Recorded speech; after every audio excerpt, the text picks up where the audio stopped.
আপনি একজন corporate job holder অথবা একজন ফ্রিল্যান্সার। আপনার হাতে অনেক কাজ, ল্যাপটপ নিয়ে সামনে বসে আছেন।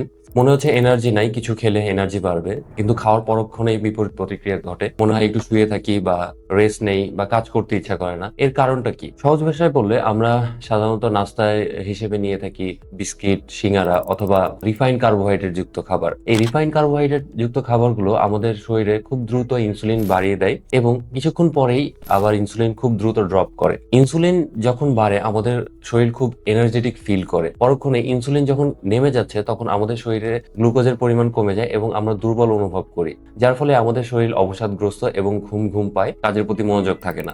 তাহলে করণীয় কি?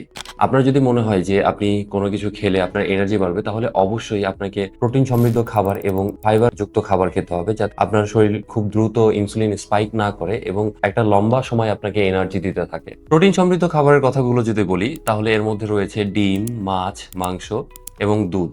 ফাইবার সমৃদ্ধ খাবারের মধ্যে রয়েছে সবুজ শাকসবজি, ডাল জাতীয় খাবার এবং শস্যদানা। এগুলো তো গেল আপনার বড় খাবার হিসেবে। এখন আপনি যদি চিন্তা করেন যে নাস্তায় আমার বা স্ন্যাক্সে আমার কিছু খাওয়া দরকার, সেক্ষেত্রে আপনি বাদাম, ডিম বা সালাদ খেতে পারেন। আপনি যদি মনে করে থাকেন এই ছোট ছোট চেঞ্জ করেই আপনি খুব এনার্জেটিক ফিল করবেন, তাহলে আপনি একদম সঠিক। কিন্তু এই পুরো ব্যাপারটাকে আরো সাস্টেনেবল করার জন্য আপনাকে অবশ্যই একজন নিউট্রিশনিস্টের সাথে কনসাল্ট করতে হবে। একজন নিউট্রিশনিস্ট আপনাকে অ্যাসেসমেন্টের মাধ্যমে আপনার বডি কন্ডিশন, আপনার মেটাবলিজম এবং আপনার পূর্বের কোনো মেডিকেল হিস্ট্রি আছে কিনা এগুলো বিবেচনা করে একটি কাস্টমাইজ ডায়েট প্ল্যান তৈরি করে দিবেন। সারাদিন এনার্জেটিক এবং সুপার অ্যাক্টিভ থাকার জন্য আপনাকে অবশ্যই একজন নিউট্রিশনিস্টের সাথে যোগাযোগ করতে হবে। একজন সার্টিফাইড নিউট্রিশনিস্টের সাথে যোগাযোগ করার জন্য নিচের এই নাম্বারে যোগাযোগ করুন।